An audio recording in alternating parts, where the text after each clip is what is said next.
So we believe our players need coaches to get better. Like they need coaching to reach their potential. Do we as coaches need it? Like, do we need coaching?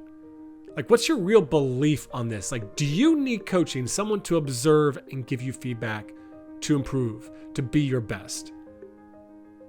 Are you and your coaching team vulnerable enough? Like, are you curious enough and committed enough to your learning that you're coachable?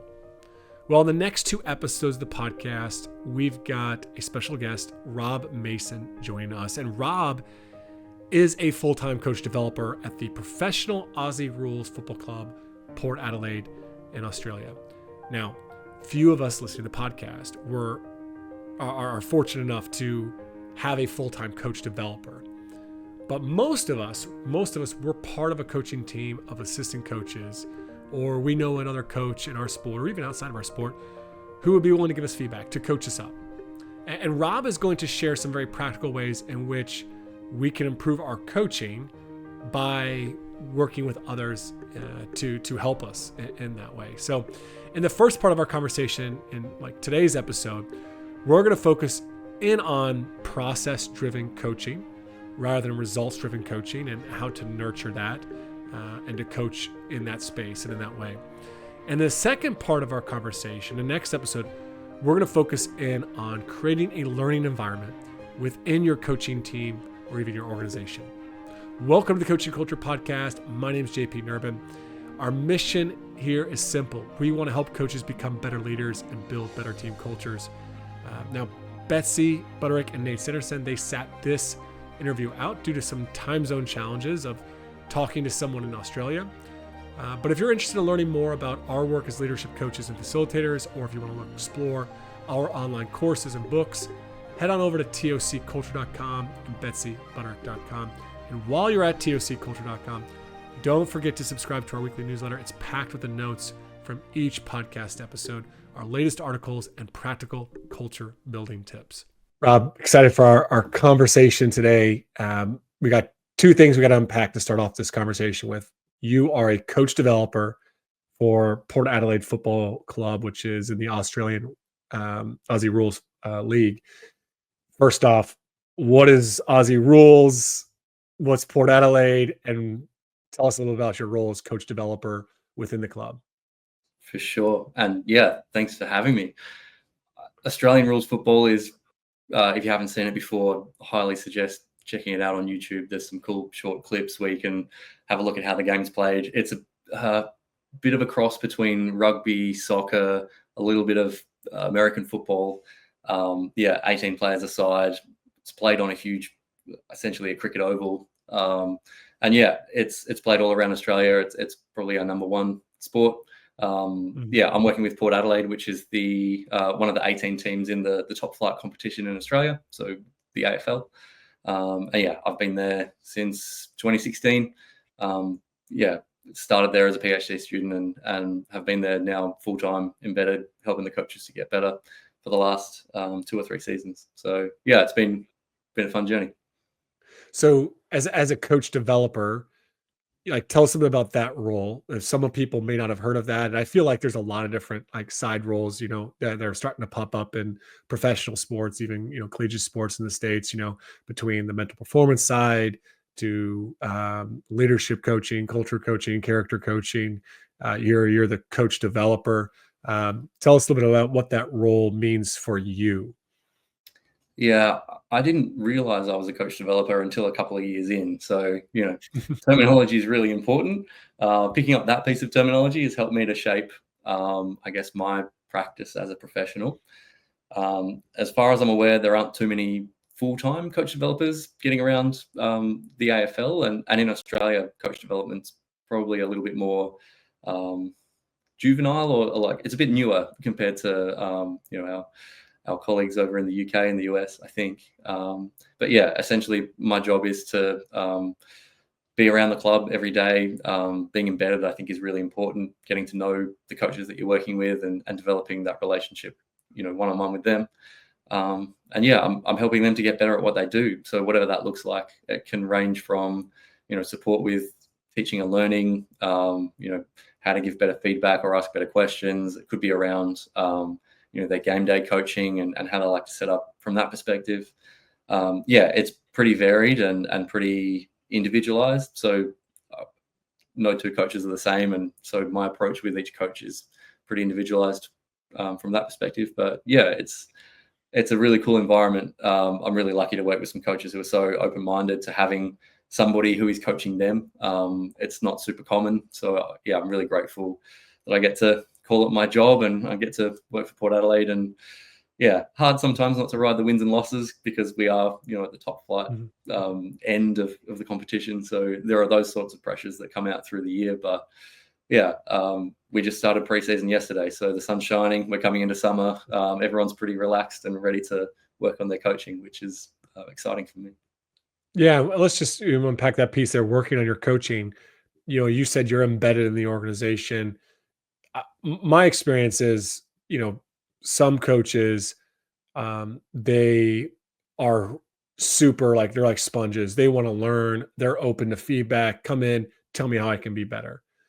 Tell me what I don't know. Like they're really, really open. And there's some coaches, they want people to come in and just they have certain aspects. They want very specific feedback on this, but they're not maybe that open to certain blind spots or really certain aspects of their leadership or coaching. They want very specific. Okay, come in and help me here on these things, and typically it's externally, right? It's help me with my players, help me fix all these problems out there. And there are some that are completely resistant to having somebody else come in that environment. What's your experience been like with the coaches within the club there, as far as their openness to you helping to help them grow as coaches? It's a really interesting question because I think each coach can vary along that spectrum, as well as, the different coaches that I'm working with can be quite different, from one end to the other. I've been incredibly fortunate to work with a bunch of coaches who all seem to be really keen to learn. I think that's led by our senior coach, who was, the first guy in the meeting room when I first walked in the door in 2016, at the front of the table, asking me how he could get better. I was pretty green back then. I was a PhD student. I hadn't played the game at a high level. I hadn't, really coached the game before. So from that moment on, I think, our senior coach's behavior in modeling to the rest of the coaches how open he was to feedback has meant that I've got a group of coaches who are, following their leader essentially in a way. It'd be the same as, if you're listening to this and you work in a school, it's the same as the principal, setting the culture for learning and that trickling down through the organization. There are moments for every coach where they don't want to be observed, and that's totally cool. And I guess one of my philosophies on it is just around supporting the coach's autonomy to know when a good time is for an observation or some feedback, and maybe when to pull back a little bit more. So I'll often let the coaches set the cadence and the frequency for those catch-ups. It's kind of cool about your senior coach. I mean, you're this young PhD student, and a lot of people, I think, in coaching, like, well, why should I listen to this guy, right? It reminds me of the story. I remember someone telling me about Brad Stevens. They got his number. They got a 15-minute phone call with him on his way to the airport. They had a list of questions they were going to ask Brad Stevens, and this very young,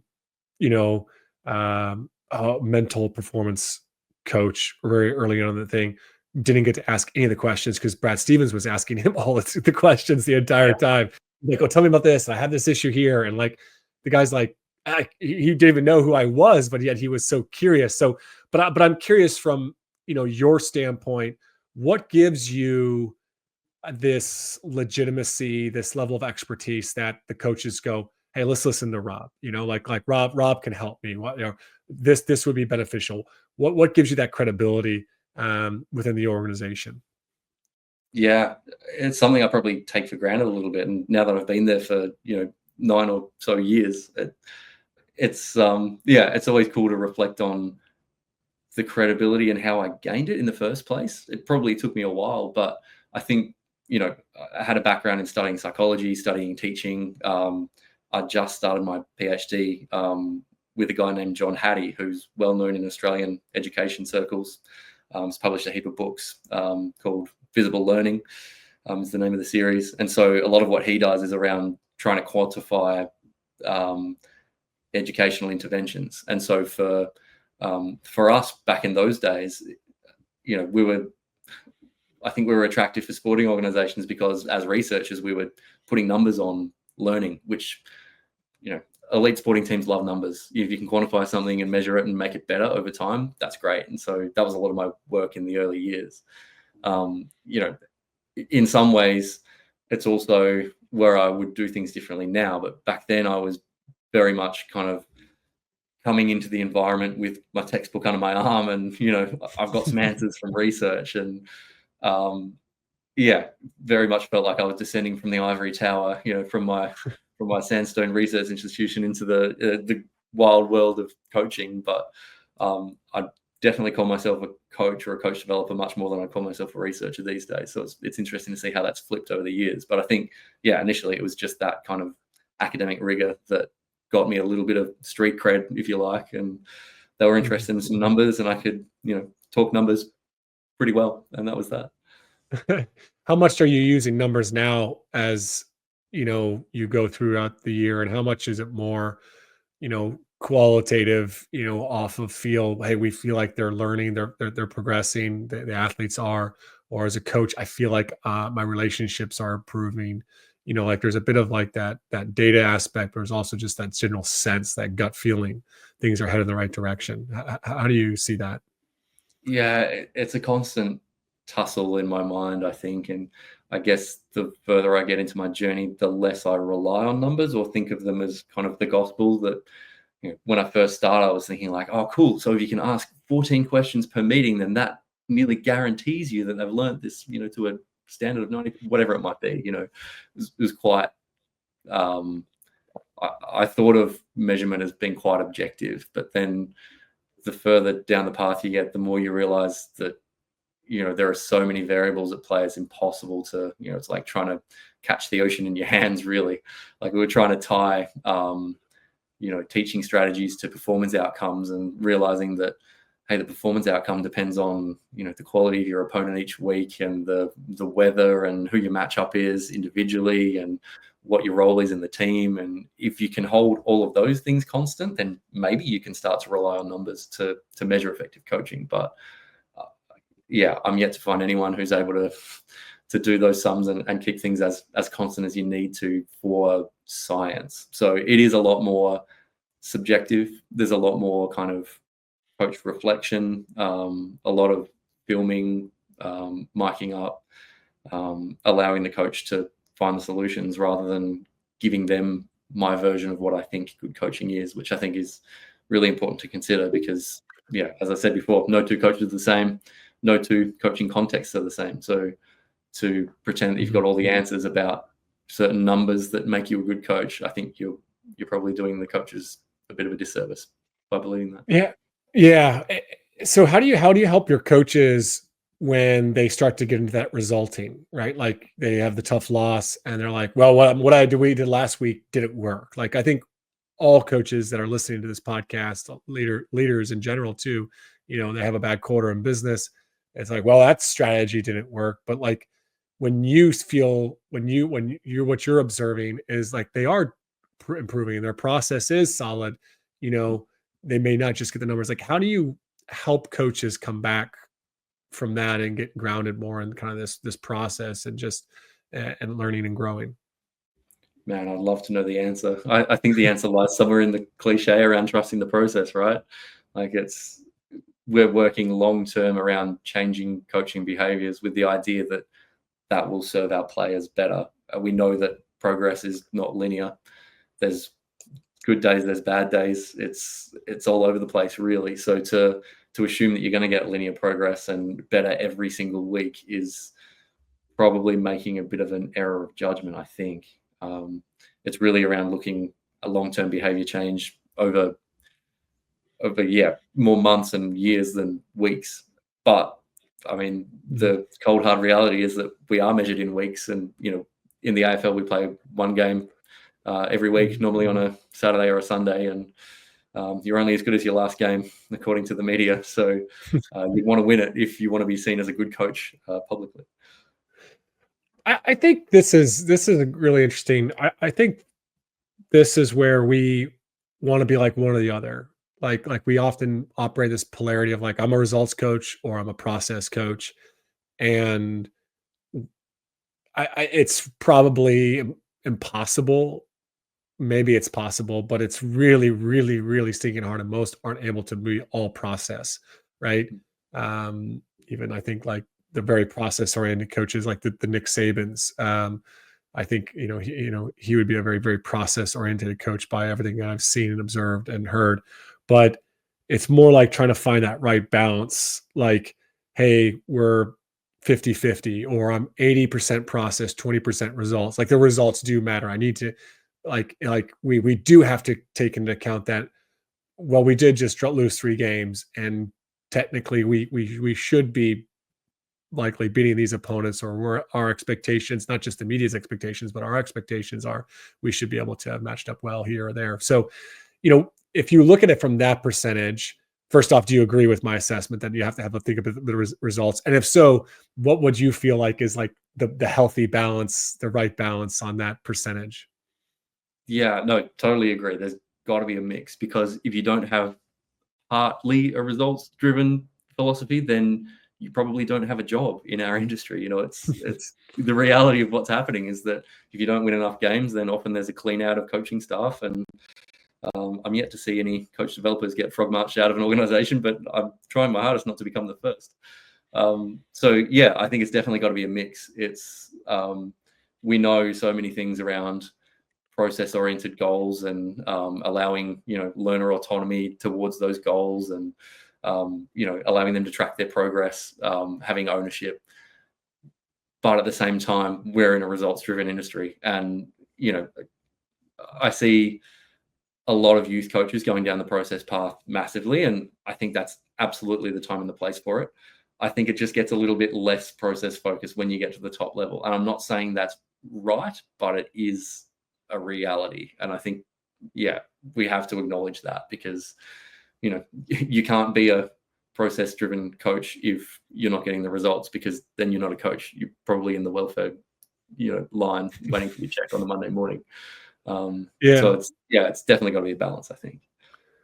Yeah, I feel like I would love to see the numbers. You obviously can't quantify it, but I'd love to see if there was like if you could go back in time to there was great athletes like the Michael Jordans, the Tom Brady's, or the Bill Belichick's, the San Antonio Spurs as a team, and just be like, okay, what was their thoughts, and all their thoughts? It was their thinking was 80% or 70% or 60% think process, and 20-30% results, right? Like they obviously they have this drive that the results matter to them.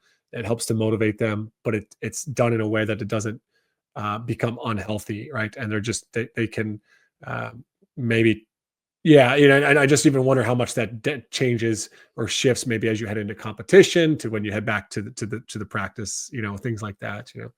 Yeah, I think you've nailed it there, right? Like, I think probably teams are 100% process driven when they're winning all the time, and suddenly you're losing, you become a lot more results driven. So it would Mhm. oscillate for the organization based on, you name some teams there that are historically, very winning teams.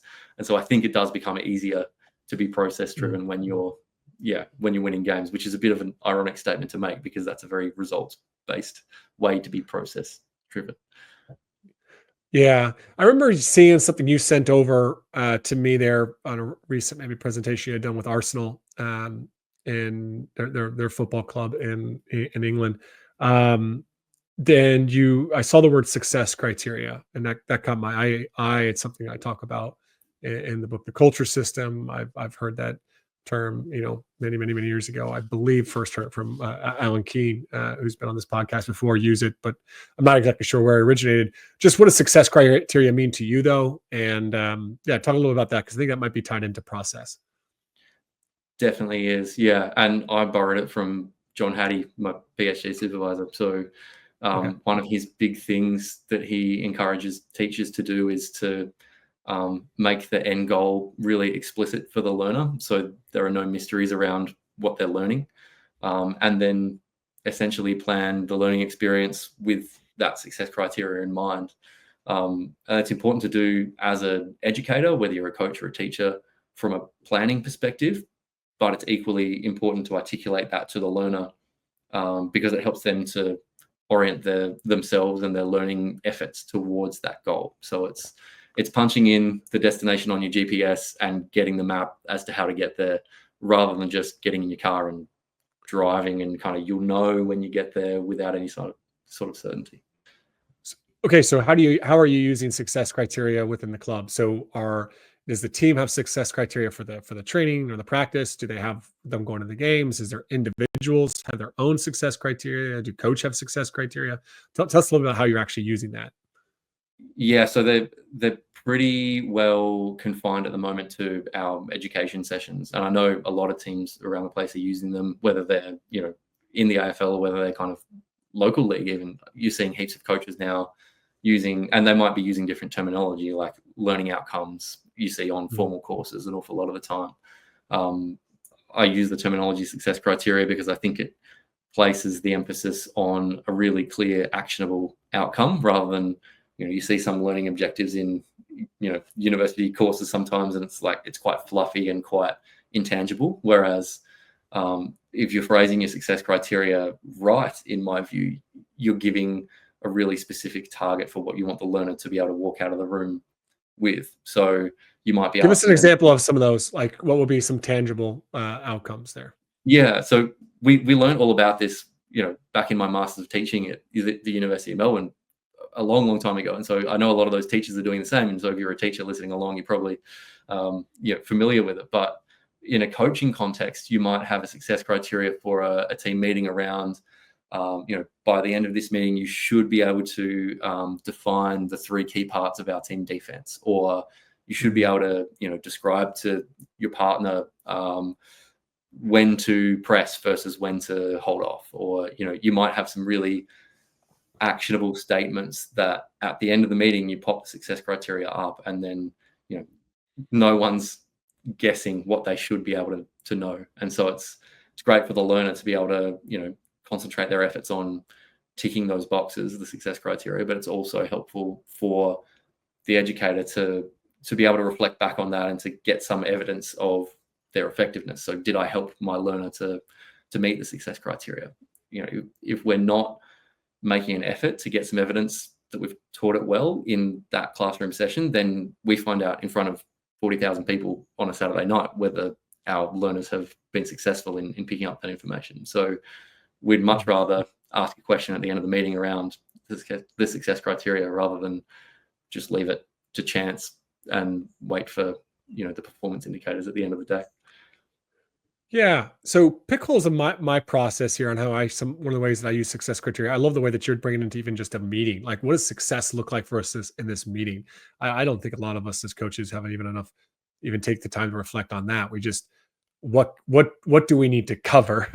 And we just create an agenda, and then we go, okay, what do you cover? Film on this, film on this, film on this. We need to discuss this. Like, but we're not actually getting really, really clear on what I was going to walk out of the room knowing, having learned, right?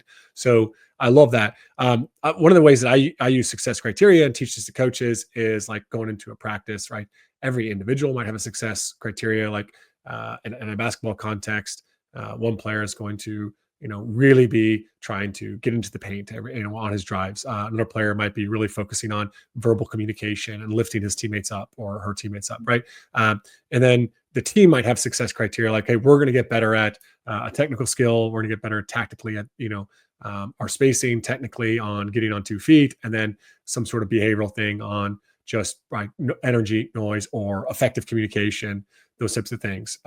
So you'd have those, and then at various points within the practice of training, you would drop in and say, okay, how are we on this? Where are you on that? And just checking in, and then be able to post review. And you can do the same in the game. And what I found beneficial in this, Rob, is that first off, like, hey, I want to get better today. Well, what do you want to get better at? What do we need to get better at? Right? It gives that clarity of focus. You can check in on it. Like halftime of a match, it can be easy. Like, oh shoot, we're down, 10 points. But it's like, okay, whatever. Like maybe we're missing shots. Maybe we're not. Maybe they're playing really well, making shots. But are we doing what we said we need to do? And like, if we can start from that point, and then, okay, yeah, we're doing that. So now we can go reflect on other things. But I'm just kind of curious from your standpoint, if that resonates with you, poke some holes in that. How can I make it better? I'd be curious. I love that. I'm going to listen back to this episode and take some notes on what you just said. I thought it'd be a bit rude to do so as a podcast guest. No, there's some really cool reminders in there about how we can use them, more thoroughly throughout what we do in our practice every week. And what I noticed in your language was that there were no success criteria that were completely results or outcome based. They were really clearly process based. So, were we getting into the paint? It wasn't like get into the paint 9 times out of 10. Like there could be other factors that would prevent you from getting into the paint all the time, like a great defense. But, what are the behaviors that will help us to get into the paint? Well, maybe it's scanning, maybe it's being really aggressive off the dribble. Like what are the behavioral cues that will help with that success? And so you can be successful at getting into the paint through showing those behaviors, even if it doesn't show up 10 times out of 10 in the outcome. So from that perspective, I absolutely love it. I think having individual missions within the overall team practice is also a really cool idea I've seen in a few clubs. Like, having your point guard has a specific mission on, whether it's getting 2 feet in the paint or whether it's, finding an open teammate on the weak side or whatever it might be. I love it. I'm pumped to try some of that stuff out. That's really cool. Well, it's so funny because like I really never used individual success criteria for years with my players, and yet I should have, because my dad taught it when I was like playing 3rd grade basketball. He would sit down every player before a game, and he would say, "This is what we need from you to win this game," and it could be like, "And this is how you can help the team. This is how you can provide value." And in some ways, I think that might have been limiting because it's like, "Hey, I need you to go grab 10 rebounds. Don't worry about scoring." I think every kid, especially that age, you want to, hey, try to score here or there, but and work on new skills. But it also, I think, just helps to clarify, some focus. And I like to try to incorporate players also. Like, well, what do you think is the most important thing? Let's have a conversation to set your success criteria upon which we'll review it. The other word I've heard here is like KPIs, key performance indicators. I don't know if you guys talk about those, but that would be, one way I guess other people frame it is like, what are our KPIs? What are the success criteria that we need to be constantly tracking? Yeah, for sure. I think we've removed KPIs almost entirely from our language because normally it's tied to a metric. It's tied to some kind of performance outcome rather than a process. That's my assumption anyway. But yeah, people do use KPIs in a more kind of process-driven way. I think it's just, in my mind, KPIs are hung up in a very sort of quantitative, like, hey, did you make $10,000 worth of sales? That's your KPI, So it's interesting. And going back to what we spoke about in the first minute of the podcast, terminology is important, right? Like if KPI makes you think about stats, then don't use it. If success criteria makes you think about stats, then maybe don't use it. It's got to fit. Yeah. I think the tricky thing is, and I've had some coaches that really use KPIs like, hey, we're going to get the ball into the paint X amount of times, or, if it's a soccer match or a football match, they have certain metrics that are oftentimes a little bit more controlled by focus and effort, but not completely, right? It's not your shot percentage. It's more like, are we getting these shots? But like to your point earlier, like there could be something like the type of defense that then changes it up for you. And so it's not a foolproof method for sure. When you think about developing a team and helping your coaches to be more process driven, is there anything else that you could add? Because I think this is something that a lot of coaches struggle with. So, if you're supporting a coach within the club and you could see that they're doing a lot of resulting, they get in the middle of the year, you drop 2 games, all of a sudden they just can, you start to see them shifting their focus and kind of an obsession. Their percentage is probably 100%, 90% results. It's right off the process. What are some things you would do to help that coach? It's a really good question. And you've got to have some tools in your tool belt, I think, to be able to help steer a coach back in those moments, because I think every coach gets to the middle of the season, and whether you're winning every game or you're not, there's pressure on, right? Like if you're on a win streak, then there's pressure to keep it going. And if you're not, then there's pressure to get on one. As much as anything, I think it's just around acknowledging that the coach is a performer as well as the athletes are. And so if you're feeling that pressure, you're probably going more towards a results sort of mindset, I think. So it's probably around the simple things like a little bit of I know the phrase work-life balance gets bandied around, but finding some time to walk the dog in the morning and kind of unwind and spending some time with your family and eating right, sleeping right, all of those things that you would tell your athletes to do, but maybe not adhere to as well as a coach. Because I think, when you are under pressure, you start thinking in a more controlling sort of way. You're wanting to do everything you can to pull the levers to get the results turning back your way, which it's almost like a big performance pressure cycle, I think. And so to break that cycle and to get a little circuit breaker in, I think it's just so important to be kind to yourself and do all of the self-care stuff that we know we should do, but are probably typically terrible at as coaches. I think they're the moments where I see the coaches that I'm working with go more heavily down the results path is probably, when the results aren't going well, or when the results are going well, and that builds more pressure again. Yeah. It's really interesting that you mentioned that, like, that self-care component, because we've had some other people on the podcast this year, Dr. Michael Gervais talk about that. We've had Shaka Smart talk about that. Like, and I just know even myself, like I meditate, I journal, and I have people that are that coach me, that mentor me, that hold up a mirror for me, that help me to reflect.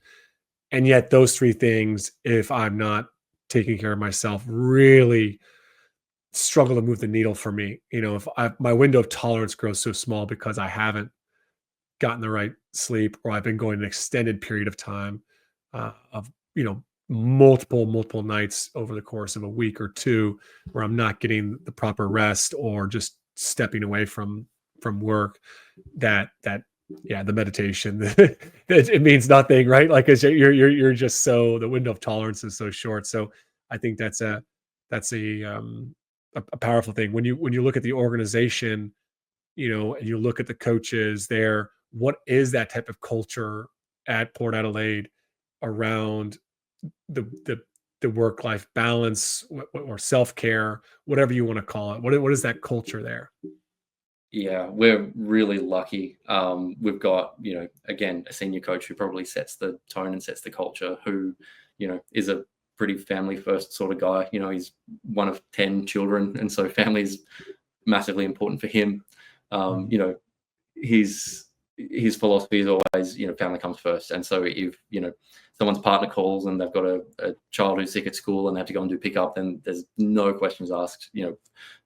The saying the other day, we had one of our coaches go down with an illness for the week. And so the saying was, we can replace anyone for the week. Like, you're not that important that we can't rejig stuff. So from that perspective, it's fantastic. We're in the middle of we're at the start of pre-season right now. And so what that looks like for us is basically 4 days a week of work, which, people are talking around the 4-day work week and what some of the benefits might be for mental health and longevity of careers and all those sorts of things.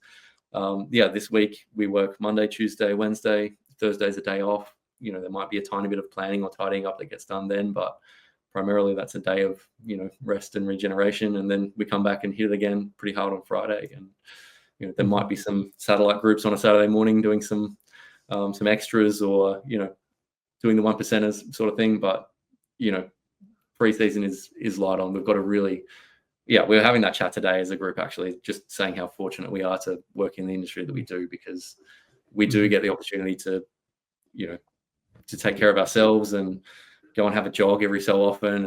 And, being around people who value a really active lifestyle means that we're encouraged and, pushed a little bit to do the same. Just really small technical question. You take Thursday off and then go back Friday. Why not Monday, Tuesday, Wednesday, Thursday? Then you get a nice 3-day weekend.